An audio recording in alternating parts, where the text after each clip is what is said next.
explicaremos la replicación del DNA. Cuando tenemos una cadena de DNA que se quiere duplicar. ¿En qué momento pasa esto? Como vemos en este esquema, aquí tenemos la interfase, que sería la vida de la célula normal, y aquí sería la fase M, que sería la parte de la vida de la célula donde se está reproduciendo. Por lo tanto, tenemos una célula madre que hará su vida normal y al final se dividirá en dos células hijas, que serán idénticas a ella. Para que eso ocurra, el material genético aquí representado pasará a multiplicarse en la fase S de un fragmento a dos fragmentos unidos, eso sí, por el centrómero. Por lo tanto, se ha duplicado el material genético. Son copias idénticas. Para luego repartirlo cada fragmento de DNA a una célula hija. Por lo tanto, la replicación del DNA se estudia en la fase S de la interfase. Esto de aquí es un proceso que le llamamos replicación semiconservativa, porque pasaremos de una molécula de DNA que si la ampliamos tiene dos cadenas en forma de doble hélice, pasaremos de esta única molécula de DNA a estas dos moléculas de DNA. Cada fragmento de DNA tiene dos cadenas. Una cadena que le diremos vieja y otra cadena que también le diremos vieja, porque son del ADN original. Cuando de aquí salen dos moléculas de DNA iguales, básicamente se usa una cadena vieja y se crea una cadena complementaria, que será la cadena nueva. Será complementaria a la vieja, que a efectos prácticos esta nueva será igual que esta vieja de aquí, que es complementaria a esta de aquí, que es la que tenemos aquí. Y esta de aquí será esta cadena vieja de aquí, y la nueva de aquí será complementaria a esta vieja, que esta nueva será igual a esta vieja de aquí. Por lo tanto, estas dos viejas serán cadenas molde para poder crear las cadenas nuevas. Por eso se llama replicación semiconservativa. Las dos moléculas de DNA son seminuevas. Ahora explicaremos este proceso en detalle. ¿Cómo pasamos de aquí a aquí? Como vemos aquí, primero tenemos el DNA original, a partir del cual crearemos dos DNAs diferentes. Para ello tenemos que esta molécula, que tiene dos cadenas, separarlas de este modo. Se abre una burbuja de replicación y aquí vuelve a estar cerrada. El medio de esta burbuja de replicación se llama origen de replicación, esto de aquí, y es señalado por algunos nucleótidos de aquí que dan información de dónde se tiene que empezar a hacer la replicación. Una vez tenemos el origen de replicación, tenemos que saber en qué sentido se irá abriendo más la burbuja, porque esta burbuja de momento es así, pero se irá alargando. En este caso vemos que el sentido general de replicación irá hacia allí. Esta burbuja cada vez se irá abriendo más para allá, y aquí seguirá abierta, pero se irá cerrando. Una vez tenemos esto claro, debemos saber de qué modo se irá creando las dos moléculas nuevas de DNA. Esta cadena de aquí servirá como cadena molde para otra molécula de DNA, y esta de aquí para otra molécula de DNA. Por lo tanto, la cadena esta de aquí tiene un extremo 5' y un extremo 3'. Si lo seguimos,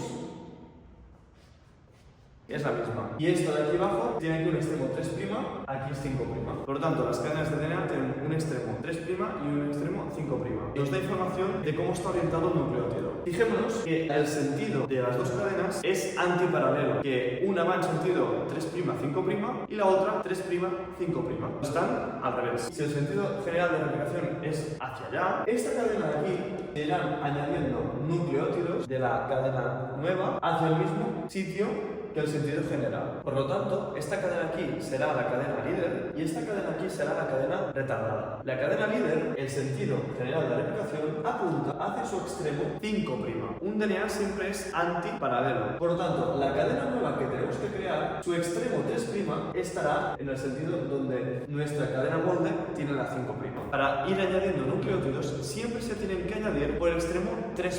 Si aquí tenemos una estructura por la que podemos añadir nucleótidos, se añadirá por el extremo 3'. Su extremo 5', ¿cuál es? Este de aquí. Al contrario que la cadena molde. Por lo tanto, el sentido de añadir nucleótidos será hacia allá, igual que el sentido general de replicación. En cambio, en la cadena retardada, la cadena molde tiene el extremo 3' hacia allá, hacia el sentido de replicación. Por lo tanto, su cadena complementaria que queremos añadir tendrá el extremo 3' hacia allá, al contrario que su cadena molde. Por lo tanto, se tendrán que añadir nucleótidos hacia allá, un sentido contrario al sentido general de replicación. La burbuja se irá abriendo hacia allá, pero esta cadena tiene que añadir nucleótidos hacia allá, por lo tanto parece incompatible. Vamos a explicar primero el proceso de la cadena líder. Primero que nada vendrá una enzima que será la primasa del primer enzima que participa aquí. Añadirá unos nucleótidos de RNA. Todo esto es DNA, pero esta parte de aquí se llama encebador o primer, será de RNA. que sean unos nucleótidos complementarios a los de la cadena Molde. Pero nosotros queremos moléculas de DNA, por lo tanto, solo es unos primeros nucleótidos que nos ayudan a poder añadir nucleótidos de DNA por el extremo 3'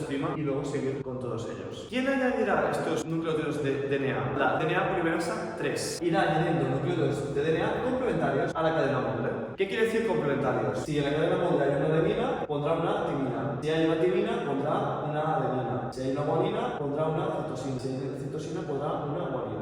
Y esto será continuo hasta que el DNA Molde se acabe. Por eso es la cadena líder. ¿Qué pasa con la cadena Molde? Se pondrá un encebador o primer aquí, un poco apartado del origen de replicación, la misma parte que la cadena líder. Y luego la DNA polimerasa 3 va añadiendo nucleótidos en el sentido 3'. ¿Qué pasa? Que cuando nos topamos con el origen de replicación, la DNA polimerasa 3 para. Entonces, ¿cómo podemos seguir añadiendo nucleótidos por aquí? Pues una vez llegue aquí, la burbuja se habrá abierto un poco más en el sentido final de replicación y por lo tanto podremos poner la primasa otro encebador y luego vendrá la DNA polimerasa 3 y añadirá nucleótidos de DNA hasta que se toque con el primer encebador. Por lo tanto, se ha creado aquí un fragmento y aquí un segundo fragmento y esto seguirá ocurriendo. La burbuja se hará abierto más, por lo tanto pondremos un encebador un poco más lejos y añadiremos con la DNA polimerasa 3 nucleótidos de DNA hasta que lleguemos al segundo encebador. Este será un proceso que se irá repitiendo hasta que la cadena Molde se acabe. Cada fragmento de estos son fragmentos de Okazaki.